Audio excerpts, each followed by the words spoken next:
Justice Suryakant ಅವರು ತಳೆದ ನಿಲುವು ಪಟ್ಟಭದ್ರ ಮತ್ತು ಮಾಫಿಯಾ ಥರ ವರ್ತಿಸ್ತಾ ಇರುವಂಥ ಹಿರಿಯ ವಕೀಲರ ಇಡೀ ಗ್ಯಾಂಗಿಗೆ ಅಂಡಿಗೆನೇ ಬೆಂಕಿ ಬಿದ್ದ ಹಾಗೆ ಇವತ್ತು ದೇಶಾದ್ಯಂತ ಚರ್ಚೆ ಆಗ್ತಾ ಇದೆ.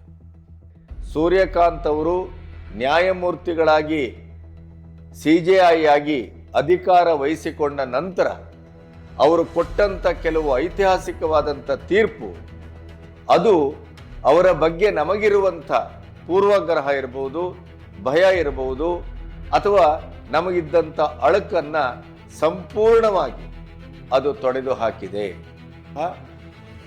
ಈ ಎಮರ್ಜೆನ್ಸಿ ಮೆನ್ಷನ್ ಅಥವಾ ಮೆನ್ಷನಿಂಗ್ ಅಂತ ಹೇಳಿ ಇದೇ ಕಪಿಲ್ ಸಿಬ್ಬಲ್ ಇರ್ಬೋದು, ಅಥವಾ ಇದೇ ನಮ್ಮ ಸಿದ್ದರಾಮಯ್ಯನವರ ಪರ ವಕೀಲಿಕೆ ಮಾಡಲಿಕ್ಕೆ ಬಂದಂಥ ಅಭಿಷೇಕ್ ಮನು ಸಿಂಘ್ವಿ ಇರ್ಬೋದು, ದುಷ್ಯಂತ್ ದವೆ ಇರ್ಬೋದು, ಕಾಮತ್ ಅಂತ ಇರ್ಬೋದು, ಈ ರೀತಿಯ ಹಿರಿಯ ವಕೀಲರೆಲ್ಲ ನಾವು ಎಲ್ಲೋ ಒಂದು ಕಡೆ ಮುಖ್ಯ ನ್ಯಾಯಮೂರ್ತಿಗಳಿಗೆ ಸಮಾನರು ಅನ್ನುವ ರೀತಿಯಲ್ಲಿ ವರ್ತಿಸುವಂಥ ಒಂದು ದಾಷ್ಟ್ಯವನ್ನು ನಿರಂತರವಾಗಿ ಅವರು ಮೈಗೂಡಿಸ್ಕೊಂಡು ಬಂದಿದ್ದಾರೆ. ಸೂರ್ಯಕಾಂತ್, ನಿಮಗೆ ಮನಸ್ಸು ಬಂದ ಹಾಗೆ ಪ್ರತಿದಿನ ನೀವು ಸ್ಪೆಷಲ್ ಮೆನ್ಷನಿಂಗ್ ಅಂತ, ಎಮರ್ಜೆನ್ಸಿ ಕೇಸ್ ಅಂತ ನೀವು ಇಲ್ಲಿ ತಂದು ನಿಂತುಕೊಂಡು ವಾದ ಮಂಡಿಸ್ತಾ ಹೋದರೆ ಈ ದೇಶದ ಬಡವರ ಕಥೆ ಏನು?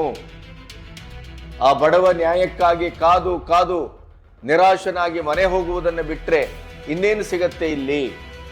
ಆದ್ರಿಂದ ಇನ್ನು ಮುಂದೆ ಇವೆಲ್ಲ ನಡೆಯುವುದಿಲ್ಲ ಅಂತ ಅವರು ಖಂಡಿತವಾಗಿ ಕಟುವಾಗಿ ಹೇಳಿದರು.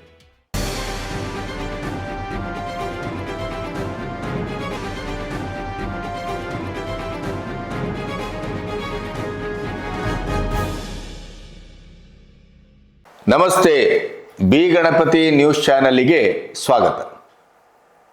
ಜಸ್ಟಿಸ್ ಸೂರ್ಯಕಾಂತ್ ಅವರು ತಳೆದ ನಿಲುವು ಪಟ್ಟಭದ್ರ ಮತ್ತು ಮಾಫಿಯಾ ಥರ ವರ್ತಿಸ್ತಾ ಇರುವಂಥ ಹಿರಿಯ ವಕೀಲರ ಇಡೀ ಗ್ಯಾಂಗಿಗೆ ಅಂಡಿಗೆನೇ ಬೆಂಕಿ ಬಿದ್ದ ಹಾಗೆ ಇವತ್ತು ದೇಶಾದ್ಯಂತ ಚರ್ಚೆ ಆಗ್ತಾ ಇದೆ. ಹಿಂದೆ ಜಸ್ಟಿಸ್ ಸಂಜಯ್ ಖನ್ನಾ, ಚಂದ್ರಚೂಡ್ ಇವರು ಇರುವಾಗಲೂ ಕೂಡ ಇಂಥ ಪ್ರಯತ್ನವನ್ನು ಮಾಡಿದರು. ಆದರೆ ಇದೇ ಹಿರಿಯ ವಕೀಲರು, ರಿಟೈರ್ಡ್ ಜಡ್ಜ್ಗಳು ಇತ್ಯಾದಿಗಳೆಲ್ಲ ಸೇರಿ ಅವರಿಗೂ ಪ್ರತಿಭಟನಾತ್ಮಕವಾದ ಪತ್ರವನ್ನು ಬರೆಯುವ ಮೂಲಕ, ತಮ್ಮ ಮಾಫಿಯಾವನ್ನು ಅವರ ಎದುರು ನಿಲ್ಲಿಸುವ ಮೂಲಕ ಅದನ್ನು ಕಾರ್ಯರೂಪಕ್ಕೆ ತರಲಿಕ್ಕೆ ಬಿಟ್ಟಿರಲಿಲ್ಲ. ಇವತ್ತು ಅಂಥದ್ದೇ ಒಂದು ಸನ್ನಿವೇಶ ಮತ್ತೆ ಸುಪ್ರೀಂ ಕೋರ್ಟಿನ ಮುಖ್ಯ ನ್ಯಾಯಾಧೀಶರಾದಂಥ ನ್ಯಾಯಮೂರ್ತಿ ಸೂರ್ಯಕಾಂತ್ ಅವರು ಎದುರಿಸ್ತಾ ಇದ್ದಾರೆ. ಹಾಗಾದರೆ ಏನದು? ಆ ಎಲ್ಲ ವಿವರಗಳನ್ನು, ಯಾಕೆಂತಂದರೆ ಇದೊಂದು ಐತಿಹಾಸಿಕ ಹೆಜ್ಜೆ. ಸುಪ್ರೀಂ ಕೋರ್ಟಿನ ನ್ಯಾಯಾಧೀಶರಾಗಿ ಅಧಿಕಾರ ವಹಿಸಿಕೊಳ್ಳುವ ಪೂರ್ವದಲ್ಲಿ ಇದೇ ಜಸ್ಟಿಸ್ ಸೂರ್ಯಕಾಂತ್ ಅವರು ನೂಪುರ್ ಶರ್ಮಾ ಅವರ ಪ್ರಕರಣ ಇರಬಹುದು, ಇನ್ನೊಂದು ಕೊಲೆಗಡುಕನ ಪ್ರಕರಣದಲ್ಲಿರ್ಬೋದು, ಅವರು ಇದ್ದಂಥ ಬೆಂಚು ಕೊಟ್ಟಂಥ ತೀರ್ಪು ಬಹುತೇಕವಾಗಿ ಎಲ್ಲರನ್ನೂ ಬೆಚ್ಚಿಸಿತ್ತು. ಜಸ್ಟಿಸ್ ನೂಪುರ್ ಶರ್ಮಾ ಅವರು ಇಡೀ ದೇಶದಲ್ಲಿ ಬೇರೆ ಬೇರೆ ಕಡೆ ನನ್ನನ್ನು ಹಿಂಸಿಸಲಿಕ್ಕೆ, ನನ್ನನ್ನು ತಿರುಗಾಟಕ್ಕೆ ಮುಂದೆ ಮಾಡಲಿಕ್ಕೆ ಅಲ್ಲಲ್ಲಿ ಪ್ರಕರಣವನ್ನು ದಾಖಲಿಸಿದ್ದಾರೆ. ಅದೆಲ್ಲವನ್ನ ಕ್ರೋಢೀಕರಿಸಿ ಸುಪ್ರೀಂ ಕೋರ್ಟ್ ಒಂದರಲ್ಲೇ ನ್ಯಾಯದ ವಿಚಾರಣೆಯನ್ನು ನಡೆಸುವ ರೀತಿಯಲ್ಲಿ ನನಗೆ ಅವಕಾಶ ಮಾಡಿ ಕೊಡಬೇಕು ಅಂತಂದಾಗ, ನಿಮಗೇನು ರತ್ನಗಂಬಳಿ ಹಾಸ್ಲಿಕ್ಕಾಗತ್ತಾ ಅಂತ ಕೇಳಿದರು. ಹಾಗಾಗಿ ನೀವು ದೇಶದ ಜನರ ಕ್ಷಮೆ ಕೇಳಿ ಅಂತ ಇದೇ ಜಸ್ಟಿಸ್ ಸೂರ್ಯಕಾಂತ್ ಅವರಿರುವ ಬೆಂಚಿನಲ್ಲಿ ನ್ಯಾಯಮೂರ್ತಿ ಪರ್ದಿವಾಲಾ ಅವರು ತೀರ್ಪನ್ನು ಕೊಟ್ಟಿದ್ದನ್ನು ನಾನು ಇವತ್ತಿಗೂ ಮರೆಯಲಿಕ್ಕೆ ಸಾಧ್ಯ ಇಲ್ಲ. ಅಂದರೆ ಈ ರೀತಿಯ ವ್ಯತಿರಿಕ್ತವಾದಂಥ ತೀರ್ಪುಗಳನ್ನು ಕೊಡ್ತಾನೆ ಬಂದಂಥ ಜಸ್ಟಿಸ್ ಸೂರ್ಯಕಾಂತ್ ಅವರು ಮುಖ್ಯ ನ್ಯಾಯಮೂರ್ತಿಯಾಗಿ CJI ಆಗಿ ದೇಶದ ನ್ಯಾಯಾಂಗ ವ್ಯವಸ್ಥೆಯ ಅಧ್ವೈರ್ಯವನ್ನು ವಹಿಸಿಕೊಂಡಾಗ ದೇಶ ಒಂದು ರೀತಿಯಲ್ಲಿ ಸನಾತನ ಧರ್ಮದ ಕಥೆ ಏನು, ಹಿಂದುತ್ವದ ಕಥೆ ಏನು, ಹಿಂದೂ ಧರ್ಮದ ಕಥೆ ಏನು, ಅಥವಾ ಇವರ ತೀರ್ಪು ಯಾವ ರೀತಿ ಇರಬಹುದು, ನಾವು ಯಾವ್ಯಾವ ಸನ್ನಿವೇಶವನ್ನು ಎದುರಿಸಲಿಕ್ಕಿದೆ, ಈ ಥರದ ಎದೆಗುದಿ ಒಂದು ಭಯ ಮನೆ ಮಾಡಿತ್ತು. ಆದರೆ ಸೂರ್ಯಕಾಂತ್ ಅವರು ನ್ಯಾಯಮೂರ್ತಿಗಳಾಗಿ CJI ಆಗಿ ಅಧಿಕಾರ ವಹಿಸಿಕೊಂಡ ನಂತರ ಅವರು ಕೊಟ್ಟಂಥ ಕೆಲವು ಐತಿಹಾಸಿಕವಾದಂಥ ತೀರ್ಪು, ಅದು ಅವರ ಬಗ್ಗೆ ನಮಗಿರುವಂಥ ಪೂರ್ವಗ್ರಹ ಇರಬಹುದು, ಭಯ ಇರಬಹುದು, ಅಥವಾ ನಮಗಿದ್ದಂಥ ಅಳುಕನ್ನು ಸಂಪೂರ್ಣವಾಗಿ ಅದು ತೊಡೆದು ಹಾಕಿದೆ. ಇವತ್ತು ಕೋರ್ಟಿನ ವ್ಯವಸ್ಥೆಯಲ್ಲಿ ಇರಬಹುದಾದಂಥ ಈ ಎಮರ್ಜೆನ್ಸಿ ಮೆನ್ಷನ್ ಅಥವಾ ಮೆನ್ಷನಿಂಗ್ ಅಂತ ಹೇಳಿ ಇದೇ ಕಪಿಲ್ ಸಿಬ್ಬಲ್ ಇರ್ಬೋದು, ಅಥವಾ ಇದೇ ನಮ್ಮ ಸಿದ್ದರಾಮಯ್ಯನವರ ಪರ ವಕೀಲಿಕೆ ಮಾಡಲಿಕ್ಕೆ ಬಂದಂಥ ಅಭಿಷೇಕ್ ಮನು ಸಿಂಘ್ವಿ ಇರ್ಬೋದು, ದುಷ್ಯಂತ್ ದವೆ ಇರ್ಬೋದು, ಕಾಮತ್ ಅಂತ ಇರ್ಬೋದು, ಈ ರೀತಿಯ ಹಿರಿಯ ವಕೀಲರೆಲ್ಲ ನಾವು ಎಲ್ಲೋ ಒಂದು ಕಡೆ ಮುಖ್ಯ ನ್ಯಾಯಮೂರ್ತಿಗಳಿಗೆ ಸಮಾನರು ಅನ್ನುವ ರೀತಿಯಲ್ಲಿ ವರ್ತಿಸುವಂಥ ಒಂದು ದಾಷ್ಟ್ಯವನ್ನು ನಿರಂತರವಾಗಿ ಅವರು ಮೈಗೂಡಿಸ್ಕೊಂಡು ಬಂದಿದ್ದಾರೆ. ಯಾಕೆಂತಂದರೆ ಮುಖ್ಯ ನ್ಯಾಯಮೂರ್ತಿಗಳೇ ಇವರನ್ನು ಹಿರಿಯ ವಕೀಲರು ಅಂತ ಆಯ್ಕೆ ಮಾಡೋದು. ಅದರ ನಂತರ ಅಲ್ಲಿ ಒಂದು ಸಿಸ್ಟಮ್ ಇದೆ. ಈ ಕಪಿಲ್ ಸಿಬ್ಬಲ್ನಂಥವರು ಒಂದು ಜರ್ಸಿಯನ್ನು ಹಾಕ್ಕೊಳ್ತಾರೆ ನೋಡಿ, ನಾವು ಕಪ್ಪು ಕೋಟು ಅಂತೇವೆ, ಅದು ಕೋಟ್ ಅಲ್ಲ, ಸುಪ್ರೀಂ ಕೋರ್ಟಲ್ಲಿ ಹೈಕೋರ್ಟಲ್ಲೆಲ್ಲ ಒಂದು ಜರ್ಸಿಯನ್ನು ಹಾಕ್ಕೊಳ್ತಾರೆ. ಆ ಜರ್ಸಿ ಹಾಕ್ಕೊಳ್ಳುವಂಥದ್ದು ನ್ಯಾಯಮೂರ್ತಿಗಳು ಅದನ್ನೇ ಹಾಕ್ಕೊಳ್ತಾರೆ, ಈ ಹಿರಿಯ ವಕೀಲರು ಅದನ್ನೇ ಹಾಕ್ಕೊಳ್ತಾರೆ. ಈ ನರಿ ಹುಲಿಯನ್ನು ನೋಡಿ ಮೈಗೆ ಬೆಂಕಿಯನ್ನು ಹಾಕ್ಕೊಂಡು ಮೈ ಸುಟ್ಕೊಂಡು ನಾನು ಹುಲಿ ಅಂತ ಭ್ರಮಿಸಿದ ಹಾಗೆ ನ್ಯಾಯಮೂರ್ತಿಗಳು ಹಾಕುವ ಜರ್ಸಿಯನ್ನೇ ನಾವು ಹಾಕ್ತೇವೆ. ಆದ್ದರಿಂದ ಇವರಿಗೇನು ಕಮ್ಮಿ, ನಾವು ಸಮಾನರು, ನಾವು ಬಾರ್ ಅಸೋಸಿಯೇಷನ್ ಅಧ್ಯಕ್ಷರು ಇತ್ಯಾದಿ ಇತ್ಯಾದಿ.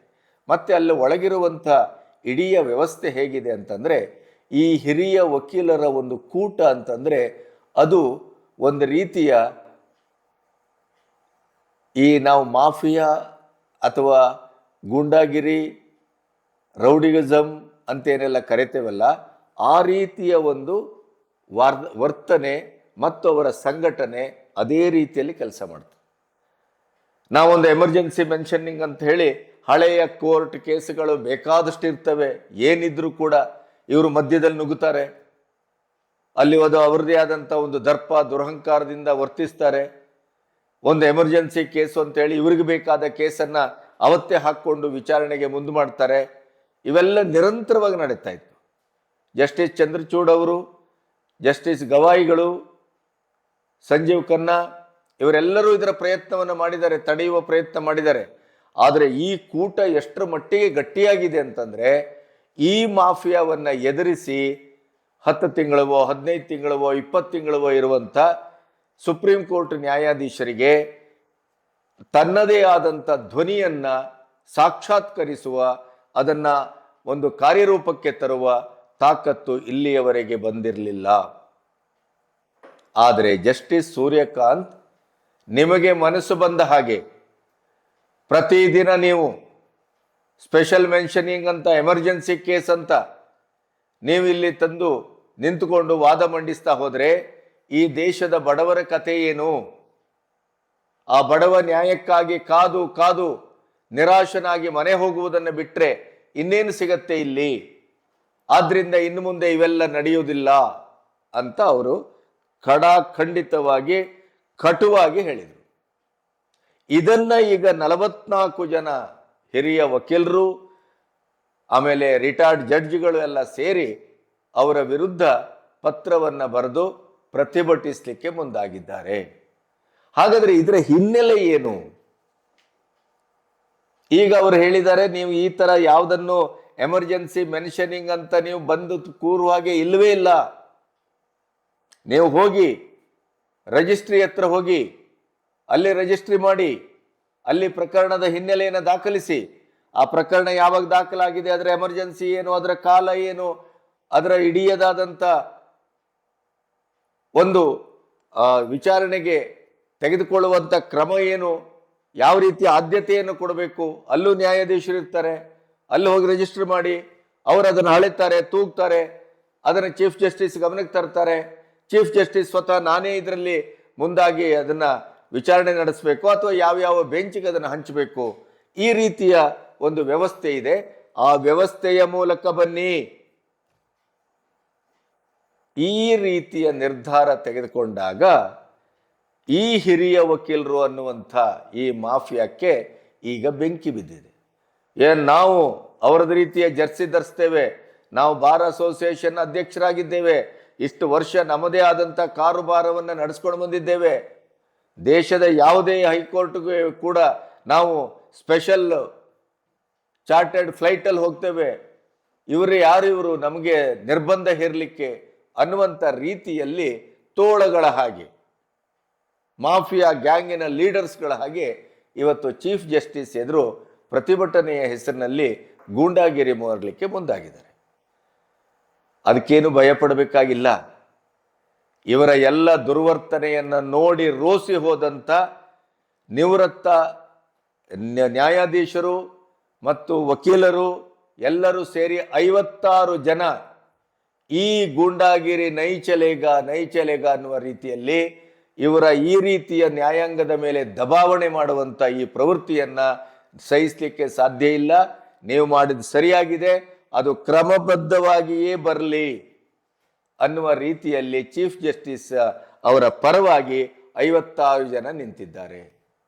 ಇದೊಂದು ಐತಿಹಾಸಿಕ ಹೆಜ್ಜೆ. ಸುಪ್ರೀಂ ಕೋರ್ಟ್ ಅಂದ ತಕ್ಷಣ ಬಡವನಿಗೆ ಅದು ಕೇವಲ ಮರೀಚಿಕೆ, ಅವನು ಅಲ್ಲಿವರೆಗೆ ಹೋಗ್ಲಿಕ್ಕೂ ಸಾಧ್ಯ ಇಲ್ಲ. ಹೋದರೆ ಈ ಹಿರಿಯ ವಕೀಲರು ಅನ್ನುವಂಥ ಈ ಗ್ಯಾಂಗು ಮಾಫಿಯಾ ಏನಿದೆ ಅದರನ್ನ ದಾಟಿ ಹೋಗ್ಲಿಕ್ಕೆ ಸಾಧ್ಯ ಇಲ್ಲ. ಈ ದೇಶದಲ್ಲಿ ಈ ರೀತಿಯ ಒಂದು ವ್ಯವಸ್ಥೆ ಅದು ದೇಶದ ಪಟ್ಟಭದ್ರ ಹಿತಾಸಕ್ತಿಯ ವ್ಯವಸ್ಥೆಯಾಗಿ ಕೆಲಸ ಮಾಡ್ತಾ ಇದೆ. ಇದೇ ವ್ಯವಸ್ಥೆ ದೇಶದ್ರೋಹಿಗಳ ಪರವಾಗಿಯೂ ಕೆಲಸ ಮಾಡ್ತಾ ಇದೆ. ಇದೇ ವ್ಯವಸ್ಥೆ ದೇಶವನ್ನ ಸುಭಿಕ್ಷಗೊಳಿಸುವ, ಸುರಕ್ಷಿತತೆಗೆ ಒಡ್ಡುವ, ದೇಶವನ್ನ ಸಶಕ್ತವನ್ನಾಗಿಸುವ ಈ ರೋಹಿಂಗ್ಯಾಗಳು, ಈ ಬಾಂಗ್ಲಾದೇಶಿಕರು, ಈ ನುಸುಳುಕೋರರು, ಈ ಸ್ಲೀಪರ್ ಸೆಲ್ಗಳು, ಈ ಭಯೋತ್ಪಾದಕತೆಗೆ ಮುಂದಾಗಿ ನಿಲ್ಲುವಂತ ಈ ಅಕ್ರಮ ವಲಸಿಗಾರರನ್ನ ಸಂಪೂರ್ಣವಾಗಿ ಗುಡಿಸಿ ಹಾಕೋಣ ಅಂತ ಕೇಂದ್ರ ಸರ್ಕಾರ ಹೊರಟ್ರೆ ಅವರ ಪರವಾಗಿಯೂ ನಿಂತವರು ಇವರೇ, ಈ ಇಂಡಿಕೂಟ.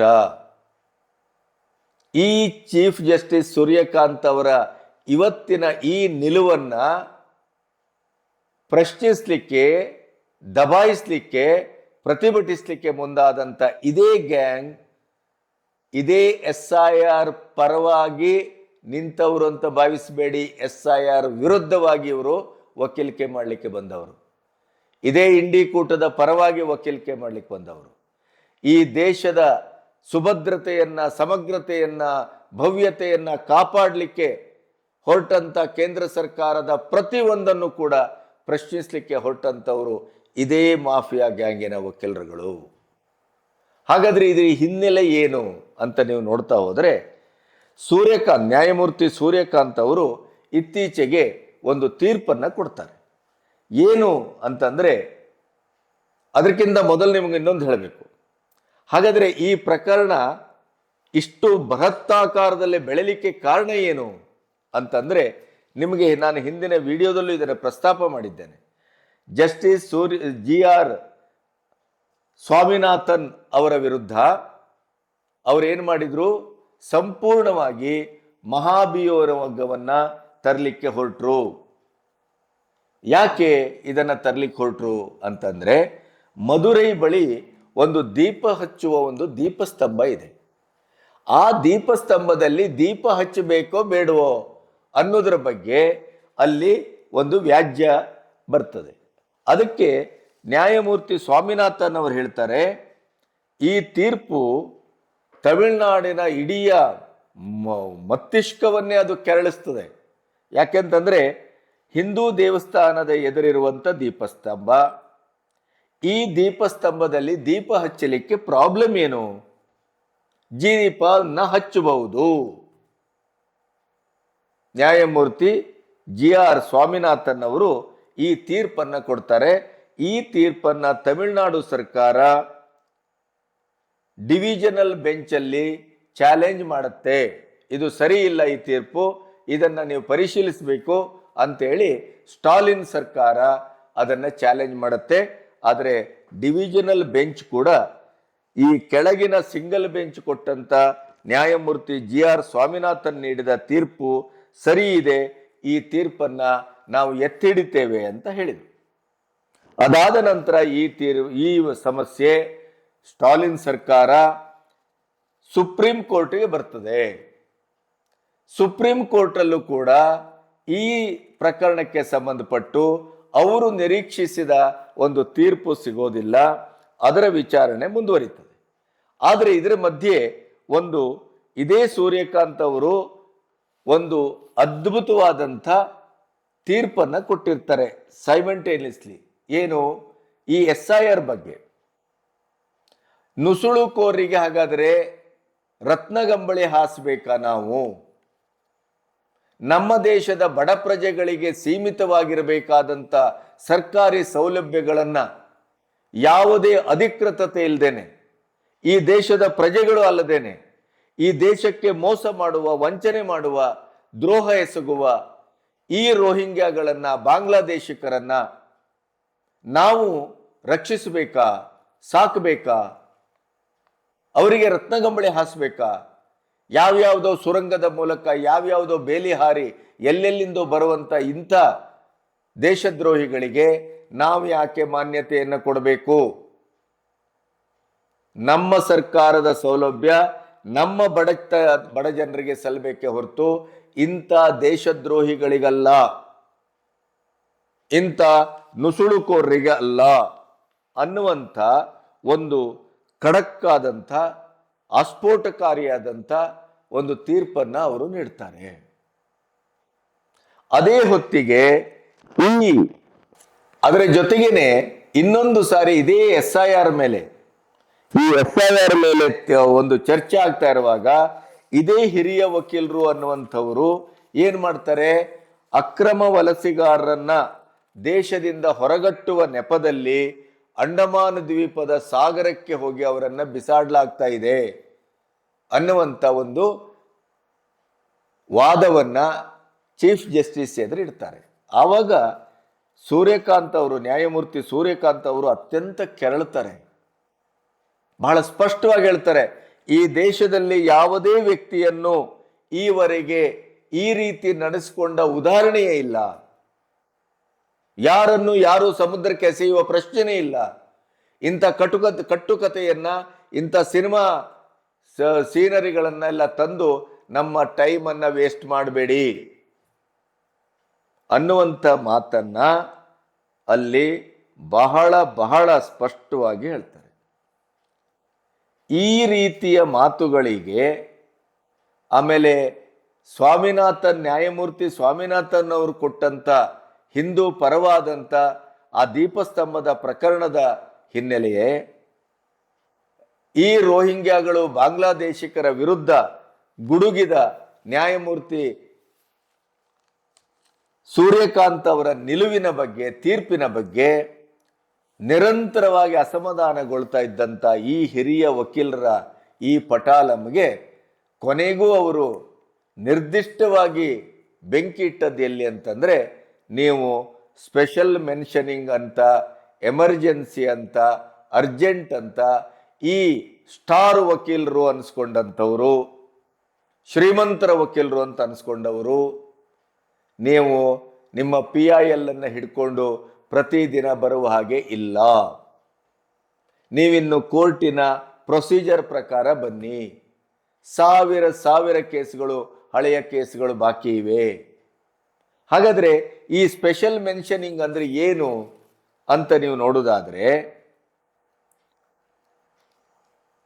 ಫ್ರೆಶ್ ಪ್ರಕರಣ, ಇನ್ನೊಂದು ಲಿಸ್ಟಿಂಗ್ ಪ್ರಕರಣ ಅಂತ ಎರಡು ವಿಭಾಗಗಳಿರ್ತವೆ ಕೋರ್ಟಲ್ಲಿ. ಫ್ರೆಶ್ ಅಂದ್ರೆ ಹೊಸ ಕೇಸ್ಗಳು, ನಿಮಗೆ ಹೇಳಬೇಕಾಗಿಲ್ಲ. ಇನ್ನೊಂದು ಲಿಸ್ಟಿಂಗ್ ಪ್ರಕರಣ ಅಂದ್ರೆ ಪೆಂಡಿಂಗ್ ಕೇಸ್. ಈ ಲಿಸ್ಟ್ ಆದ ಪ್ರಕರಣ 3, 4, 6 ದಿನಗಳಲ್ಲಿ ಏನ್ ಬರ್ತವೆ, ಅದು ವಿಚಾರಣೆಗೆ, ಹಿಯರಿಂಗಿಗೆ ಬರ್ತವೆ. ಇದರಲ್ಲಿ ಅದರ ಡೆನ್ಸಿಟಿಯನ್ನ ನೋಡಿ, ಅದರ ಪ್ರಕರಣದ ಗಹನವಾದಂಥ ಆದ್ಯತೆಗಳನ್ನು ಗಮನಿಸಿ, ಇಲ್ಲಿ ಮೆನ್ಷನಿಂಗ್, ಸ್ಪೆಷಲ್ ಮೆನ್ಷನಿಂಗ್ ಅಂತ ಒಂದು ಪ್ರಕರಣವನ್ನ ದಾಖಲಿಸಿಕೊಂಡು ಈ ಹಿರಿಯ ವಕೀಲರೆಲ್ಲ PIL ಅನ್ನು ಹಾಕೊಂಡು ಬರ್ತಾರೆ.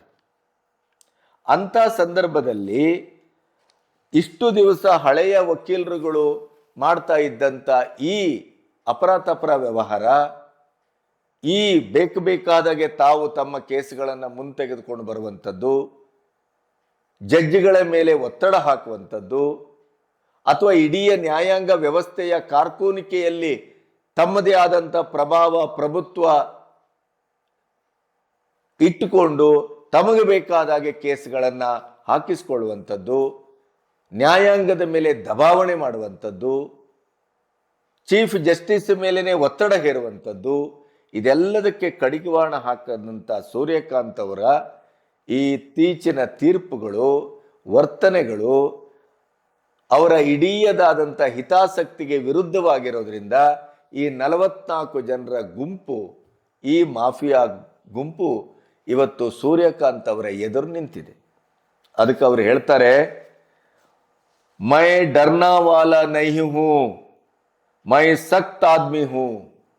ನಿಮ್ಮ ಈ ಗೊಡ್ಡು ಬೆದರಿಕೆಗೆಲ್ಲ ನಾನು ಹೆದರುವನಲ್ಲ, ನಾನು ಅತ್ಯಂತ ಕೆಚ್ಚದೆಯಿಂದ ಹೋರಾಟಕ್ಕೆ ನಿಂತಂತ ಮನುಷ್ಯ. ए स्टार वकीलों में घंटा घंटा पेश करता है, गरीब आदमी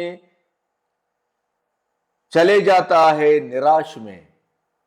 ಅವ್ರು ಹೇಳ್ತಾರೆ, ಇನ್ನೊಂದು ಕಡೆ ಈ ಸ್ಟಾರ್ ವಕೀಲರುಗಳು PI ಹೆಸರಿನಲ್ಲಿ, ಸ್ಪೆಷಲ್ ಮೆನ್ಷನಿಂಗ್ ಹೆಸರಿನಲ್ಲಿ ಗಂಟೆಗಳ ಕಾಲ ವಾದ ಮಾಡ್ತಾರೆ. ಇವರ ವಾದದ ಈ ರೀತಿಯ ವರ್ತನೆಯ ಎದುರು ಆ ಬಡವ, ಅಲ್ಲಿ ನ್ಯಾಯವನ್ನ ನಿರೀಕ್ಷೆ ಮಾಡ್ತಾ ಇರುವಂತಹ ಬಡಪಾಯಿ ನೋಡ್ತಾ ನೋಡ್ತಾ ಹಾಗೆಯೇ ನಿರಾಶೆಯಿಂದ ಹೋಗಿ ಬಿಡ್ತಾನೆ. ಈ ವ್ಯವಸ್ಥೆ ಇರ್ಕೂಡ್ದು, ಈ ವ್ಯವಸ್ಥೆಯನ್ನು ಬಂದ್ ಮಾಡಬೇಕು ಅನ್ನುವಂಥ ಕಾರಣಕ್ಕಾಗಿಯೇ ನ್ಯಾಯಮೂರ್ತಿ ಸೂರ್ಯಕಾಂತ್ ಅವರು ಈ ಹಿರಿಯ ವಕೀಲರ ಈ ಗ್ಯಾಂಗು ಮಾಫಿಯಾಕ್ಕೆ ಸರಿಯಾದ ತಪರಾಕೆ ಹಾಕಿದ್ದಾರೆ, ಸರಿಯಾದ ಪೆಟ್ಟು ಕೊಟ್ಟಿದ್ದಾರೆ. ಆದರೆ ಇವರು ಅಲ್ಲಿಯೂ ಕೂಡ ತಮ್ಮ ಪಟ್ಟನ್ನು ಸಡಿಲಿಸದೇನೆ ಪ್ರತಿಭಟನೆಗೆ ಇಳಿದಿದ್ದಾರೆ. ನಾವು ಕೊಲಿಜಿಯಂ ಪದ್ಧತಿ, ಅವ್ರದೇ ಚಿಕ್ಕಪ್ಪ, ಅವ್ರದೇ ದೊಡ್ಡಪ್ಪ, ಅವ್ರದೇ ಸಂಬಂಧಿಕರನ್ನ ಅದೇ ಜಡ್ಜ್ಗಳು ಈಗ ಮುಖ್ಯ ನ್ಯಾಯಾಧೀಶರನ್ನಾಗಿ ನೇಮಿಸಿ ಹೋಗ್ತಾರೆ ಅನ್ನುವಂಥದ್ರ ವಿರುದ್ಧ ಕಿರಣ್ ರಿಜಿಜುನಿಂದ ಹಿಡಿದು ಇಡೀ ಮೋದಿ ಸರ್ಕಾರ ನಿರಂತರವಾಗಿ 11 ವರ್ಷದಿಂದ ಕೊಲಿಜಿಯಂ ಪದ್ಧತಿಯನ್ನು ತೆಗೆಯಬೇಕು ಅಂತ ಹೊರಟಿದ್ದಾರೆ. ಅದೇ ಒಂದು ಪ್ರಕರಣ, ಮಹಾವ್ಯವಸ್ಥೆ, ಅದರಿಂದ ಅನ್ಯಾಯ ಆಗ್ತಾ ಇದೆ ಅಂತ ನಾವೇನು ಭಾವಿಸಿದ್ದೇವಲ್ಲ, ಅದರ ಅಪ್ಪ ಇದು. ನೋಡಿ, GR ಸ್ವಾಮಿನಾಥನ್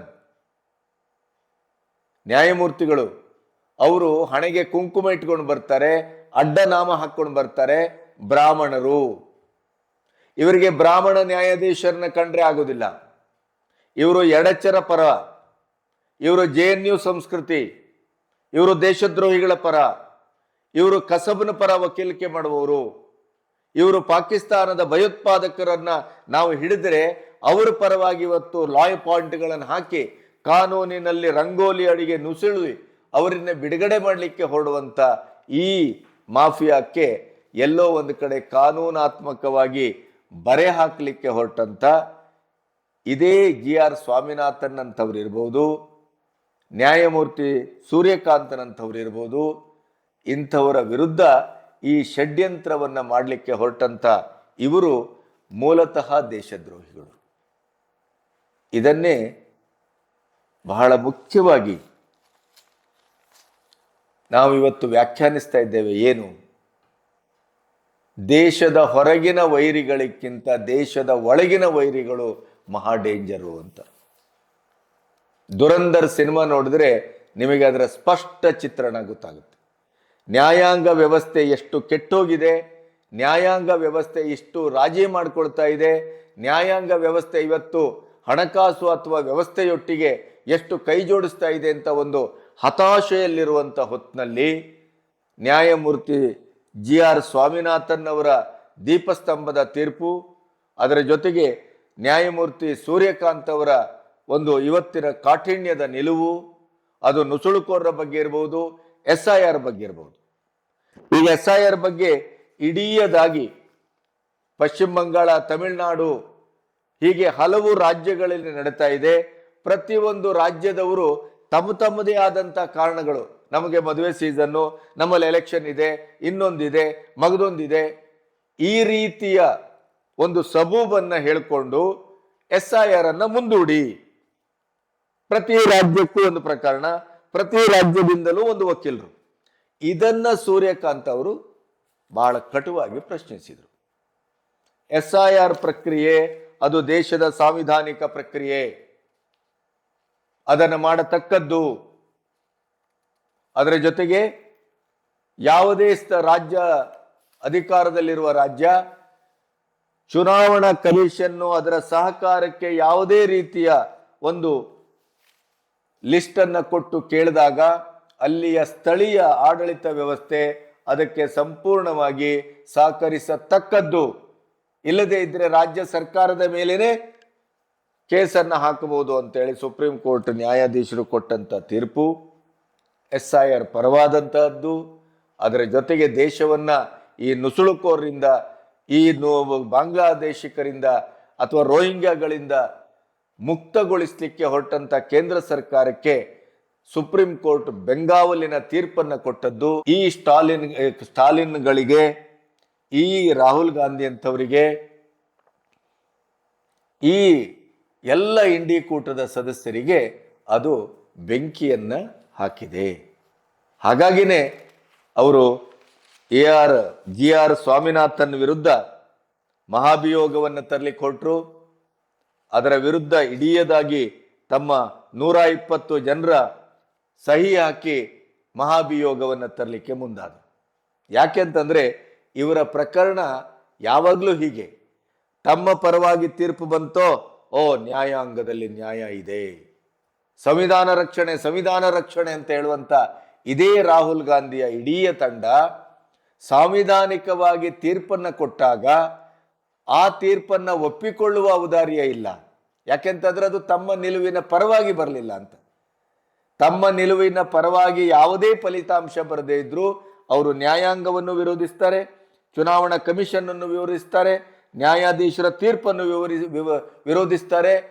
ಅದರ ಹೆಚ್ಚೇಕೆ ಇದೇ ದೀಪಸ್ತಂಭದ ಪ್ರಕರಣದಲ್ಲಿ ದೇವಸ್ಥಾನದ ಎದುರು ದೀಪಸ್ತಂಭ ಇರದೇನೆ ಏನು ಇಗರ್ಜಿ ಎದುರು ಅಥವಾ ಮಸೀದಿ ಎದುರು ದೀಪಸ್ತಂಭ ಇರುತ್ತಾ?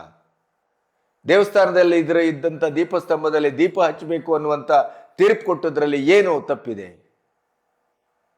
ಯಾವ ಅಪರಾಧ ಇದೆ? ಅಂದರೆ ನ್ಯಾಯಾಂಗವನ್ನು ಧಿಕ್ಕರಿಸುವ, ಚುನಾವಣಾ ಆಯೋಗವನ್ನು ಧಿಕ್ಕರಿಸುವ, ಮತಚೋರಿ ಅಂತ ಹೇಳ್ತಾ ಇಡೀದಾದ ಪ್ರಕ್ರಿಯೆಯನ್ನೇ ವಿರೋಧಿಸುವ ಈ ಎಲ್ಲ ವರ್ತನೆಗಳಿದೆಯಲ್ಲ, ಅದರ ವಿರುದ್ಧವಾಗಿ ನ್ಯಾಯಮೂರ್ತಿಗಳು ಸಾಂವಿಧಾನಿಕವಾದ ತೀರ್ಪನ್ನು ಕೊಟ್ಟರೆ ಅವರ ವಿರುದ್ಧವೂ ಈ ಗ್ಯಾಂಗ್ ಹೋಗುತ್ತೆ. ಈ ಎಲ್ಲ ಗ್ಯಾಂಗಿನ ವಕೀಲಿಕೆ ಮಾಡುವವರು ಯಾರಪ್ಪ ಅಂತಂದ್ರೆ ಇದೇ 44 ಜನರು ಇವತ್ತೇನು ನ್ಯಾಯಮೂರ್ತಿ ಸೂರ್ಯಕಾಂತ್ ಅವರ ವಿರುದ್ಧ ಪ್ರತಿಭಟನೆ ಮಾಡ್ಲಿಕ್ಕೆ ಹೋದ್ರಲ್ಲ, ನ್ಯಾಯ ಪರವಾದಂತ ನ್ಯಾಯದ ರೀತಿಯಲ್ಲಿ ಬನ್ನಿ. ನೀವು ಶ್ರೀಮಂತ ವಕೀಲರು, ಕೋಟಿ ತಗೊಳ್ಳುವವರು, ನೀವು ದೊಡ್ಡ ರಾಜಕಾರಣಿಗಳ ಬಾತ್ಮೀದಾರರು ಅನ್ನುವ ಕಾರಣಕ್ಕಾಗಿ PIL ಹಿಡ್ಕೊಂಡು ಬರಬೇಡಿ. ಬಡವರಿಗೆ ಮೊದಲು ನ್ಯಾಯ ಸಿಗಬೇಕು ಅನ್ನುವಂಥ ಒಂದು ನ್ಯಾಯಸಮ್ಮತವಾದ ಮತ್ತು ಸಾಂವಿಧಾನಿಕವಾದಂಥ ಈ ರೀತಿಯ ನಿಲುವನ್ನು ತಾಳದಂಥ ಜಸ್ಟಿಸ್ ಸೂರ್ಯಕಾಂತ್ ಅವರು ಇವತ್ತು ಇವರೆಲ್ಲರ ವಿರೋಧವನ್ನು ಎದುರಿಸಬೇಕಾಗಿದೆ. ಇದೇ ಮೆಥಡಾಲಜಿ, ಇದೇ ಹೆದರಿಸುವ ಪ್ರಕರಣ, ಇದೇ ಒಂದು ಹಿಟ್ಲರ್ಗಿರಿಯಲ್ಲೇ ಹಿಂದಿನ ಗಳನ್ನು, ಹಿಂದಿನ CJIಗಳನ್ನು ಈ ರೀತಿಯ ಒಂದು ಅವರನ್ನು ಕಟ್ಟಿ ಹಾಕಲಿಕ್ಕೆ ಹೊರಟಾಗ್ಲೆಲ್ಲ CJIಗಳನ್ನೇ, ಮುಖ್ಯ ನ್ಯಾಯಮೂರ್ತಿಗಳನ್ನೇ ಮಟ್ಟ ಹಾಕಲಿಕ್ಕೆ ಹೊರಟಂತ ದುಷ್ಟಕೂಟ ಇದು. ಆದರೆ ಜಸ್ಟಿಸ್ ಸೂರ್ಯಕಾಂತ್, ನಾನು ಹೆದರುವವನಲ್ಲ, ಕೆಚ್ಚೆದೆಯ ಹೋರಾಟಗಾರ ನಾನು ನಿಮ್ಮ ಎಲ್ಲ ಈ ಪ್ರತಿಭಟನೆ, ಈ ದರ್ಪ, ಈ ದುರಹಂಕಾರವನ್ನ ಮೆಟ್ಟಿ ನಿಲ್ಲಬಲ್ಲೆ. ಮೈ ಡರ್ನಾವಾಲ ನಹಿ ಹೂ, ಮೈ ಸಖ್ತ್ ಆದ್ಮಿ ಹೂ ಅಂಥೇಳಿ ಖಡಕ್ಕಾಗಿ ಅವರಿಗೆ ಉತ್ತರವನ್ನು ಕೊಟ್ಟಿದ್ದಾರೆ. ಅವರ ಬೆಂಗಾವಲಿಗೆ ಈ ದೇಶವನ್ನ, ಈ ದೇಶದ ಸಮಗ್ರತೆಯನ್ನ, ಈ ದೇಶದ ಇಡೀದಾದ ಆಡಳಿತಾತ್ಮಕ ವ್ಯವಸ್ಥೆಯನ್ನ, ಅಭಿವೃದ್ಧಿಯನ್ನ ಖಂಡಿತವಾಗಿಯೂ ಬೆಂಬಲಿಸುವ 56 ಜನ ರಿಟೈರ್ಡ್ ಜಡ್ಜ್ಗಳು, ವಕೀಲರುಗಳು ಎಲ್ಲರೂ ಸೇರಿ ಸೂರ್ಯಕಾಂತ್ ಅವರ ಬೆಂಬಲಕ್ಕೆ ನಿಂತಿದ್ದಾರೆ. ಮತ್ತೆ ನ್ಯಾಯಾಂಗ ನ್ಯಾಯಸಮ್ಮತವಾಗಿದೆ, ಬಡವರ ಪರವಾಗಿದೆ. CJI ಸೂರ್ಯಕಾಂತ್ ಅವರು ಇವತ್ತು ಸಾಂವಿಧಾನಿಕವಾದ ನಡವಳಿಕೆಯಿಂದ ಇಡೀ ದೇಶದ ಜನರ ಗಮನವನ್ನು ಸೆಳೆದಿದ್ದಾರೆ, ಮೆಚ್ಚುಗೆಯನ್ನು ವ್ಯಕ್ತಪಡಿಸಿದ್ದಾರೆ.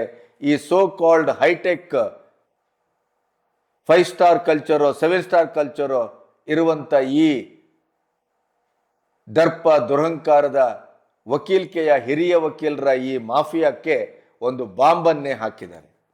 ಅದು ಬಹಳ ಅಪರೂಪದ್ದು, ಐತಿಹಾಸಿಕವಾದದ್ದು. ಮತ್ತೆ ಮುಂದಿನ ದಿನಗಳಲ್ಲಿ ನಾವು ಇವರಿಂದ ಬಹಳ ದೇಶಕ್ಕೆ ಹಿತವಾಗುವಂಥ ತೀರ್ಪನ್ನು ಖಂಡಿತವಾಗಿ ನಿರೀಕ್ಷಿಸಬಹುದು. ಅದು ನಮ್ಮ ಈ ದಿನದ ಈ ಹೊತ್ತಿನ ಬಹಳ ಸಂತಸದ ಮತ್ತು ಅಭಿನಂದನೀಯ ವಿಚಾರ ಅಂತ ಹೇಳ್ತಾ ಮಾತನ್ನು ಮುಗಿಸ್ತಾ ಇದ್ದೇನೆ.